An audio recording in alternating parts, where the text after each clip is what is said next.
339-184. Janë mbyllur ato. Është mbyllur, po krimi ishte aty.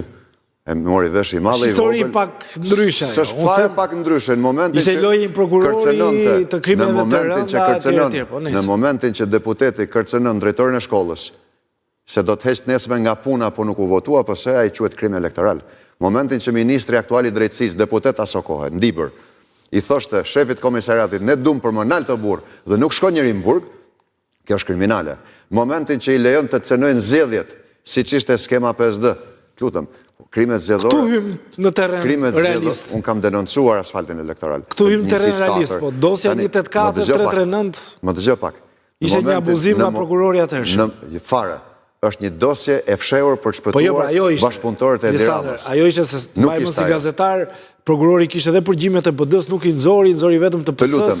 Nëse duam ta relativizojmë gjën, unë di çfarë di publiku. Dibra ashtu ka qenë. Ajo ishte turpshme dhe do duhet patjetër drejtësia. Kemi 18 minuta kohë, kështu që do duhet patjetër drejtësia të reagonte dhe të parandaloj krimet zgjedhore dhe unë i bëj thirrje Jam dakord. Parandalot çdo krim zgjedhor se s'ka kuptim të humbi koherenca ta bësh pas 5 vitesh. Çdo vot ka vlerë, jam dakord. Jo, po mos e bëj pas 5 vitesh. Bëjën kohë, atëherë kur duhet. Krimet zgjedhore nuk kanë shkencë. O janë kryer ose janë kryer. Kur i thot PD-ja hajde se ka asfalt elektoral. Dhe është mungesë përgjegjësmërie publike. Po këta nxiten nga kryeministri. I thoshte kodi zgjedhor është një kenezëri dhe jam mësuar ta shkelim, po ka një opozit që sot reagon.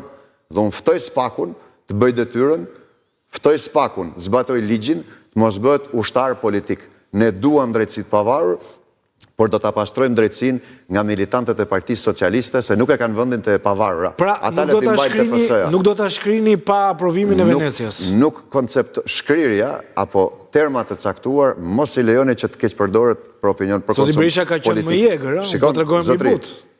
Ne do të bëjmë gjithçka që Komisioni i Venecias do t'i rekomandojë Shqipërisë dhe ne e bazojmë punën tonë vetëm tek parimet demokratike. Të kemi një sistem drejtësie të pranueshëm për shoqërinë, eficient, siç e ka Franca, siç e ka Italia, siç e ka Gjermania, nuk kemi pse të kemi sisteme politike të bazuara tek George Soros dhe të themi kjo është një drejtësi shumë e mirë se ka fituar besimin e publikut. Po ku ke parë drejtësi të punoj për PR-in?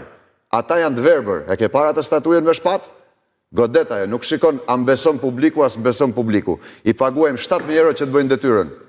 Kaq është drejtësia. Nuk kërkon koment më shumë. Po, të diplome. Tash, se di, kur vjen puna ke drejtësia, gjendesh një çik në vështirësi për të debatuar me kolegët e Partisë Demokratike. Se edhe thonë i bëjmë thirrje Spakut, dhe pastaj thonë Spaku është politik, janë militant PS-s dhe ne do ta shkrim, do ta xhbëjmë, do ta kshu, do ta. Tash, nëse s'ke besim ka Spaku, mos i bëj thirrje fare të paktën. Kurse e këtë thirrje, mos ja bëje këto sa. Po qenë militant politik ata, çfarë besimi ke ti që Spaku do ta bëjë këtë gjë? Po pse e bën thirrjen? E bën thirrjen sepse e di që sot Spaku nuk është ajo prokuroria e dikurshme.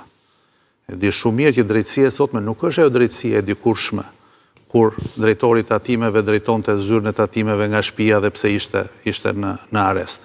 Nuk është ajo drejtësia e dikurshme kur prokurori i përgjithshëm quheshe Lavire Bulevardi. Nuk është ajo prokuroria kur nuk i zbatoheshe, Erioni nuk e drejton, e drejtojnë të tjerë. Erioni është mburg. Është kryetari i bashkisë. Është shkarkuar apo jo? Ai ka deleguar kompetencën. Jo se kishte deleguar fare kompetencën. Po flasim për dy standarde krejtësisht të ndryshme. Gjyqësor të formës prerë që u të dënuar. Me ligjin shqiptar. Unë nuk di nëse drejtësia që ju kishit ndërtuar dhe që qytetarët e prekin ditë për ditë të kishte këtë forcë, këtë pavarësi që ka drejtësia sot për të goditur në të gjitha nivelet politike pa ju trembur syri. Prandaj se thret Ramën. Pa ju trembur syri. Po ju mund të doni që t'i thrasi gjithë socialistët, më mbas të doni që t'na fusit gjithin burg, ju ndryshe nuk fitoni dot, e keni të qartë. Nuk ja uroj kujt burgun. Po kur doli tha mos guxoni të vini ke telefonin im, kryeministri live, çfarë quhet kjo? Nuk është kështu. Që deri këtu është vija e kuqe. Një minutë. Kjo sistem drejtësie është një sistem drejtësie ndërtuar me vullnetin tonë, me forcën e vullnetit tonë. Me forcën e vullnetit tonë. E ka vullën aty Sorosi, kështu që. Thjesht ngritët kartonat, ato ju tha shefi, kartonat e Sorosit. Ju mundet të artikuloni dhe kështu edhe. Aty është në dokument, o zotri. Në qoftë se, po George Sorosin, po tash po ta themi kështu, George Sorosin në Shqipëri e solli Sali Berisha për herë parë dhe i hapi dyert dhe dha gjithë lehtësitë e këtij vendi, sepse George Sorosi është i përfaqësues i politikës amerikane, është i përfaqësues i politikës amerikane, është njëri politika, është biznes privat. Po pra po, biznes privat, ka lidhje me politikën. Ka shoqërit veta, po. Është spekulant. Po ju e quani spekulant, nuk e di është spekulant, do ta shikojmë a është e tillë apo jo. Kjo është një betejë që zhvillohet diku tjetër, ne nuk na prek. Ne na dëmton më si shoqëri, sepse janë dosjet kapic për shkak të kësaj reformës në drejtësi. Sot një qytetar në metropola reformës në drejtësi sot ka pa prekshmëri në të gjitha nivelet e politikës, që ju se kishit atë gjë. Zgudzonte kush. Ai thoshte ti la vire bulevardin. Ai mori fshiu server, se la prokurorin ti shkonte ti te brenda prokurorit. Ore, dini çfarë dëmi është bërë shoqërisë? Një fjali me një realitet,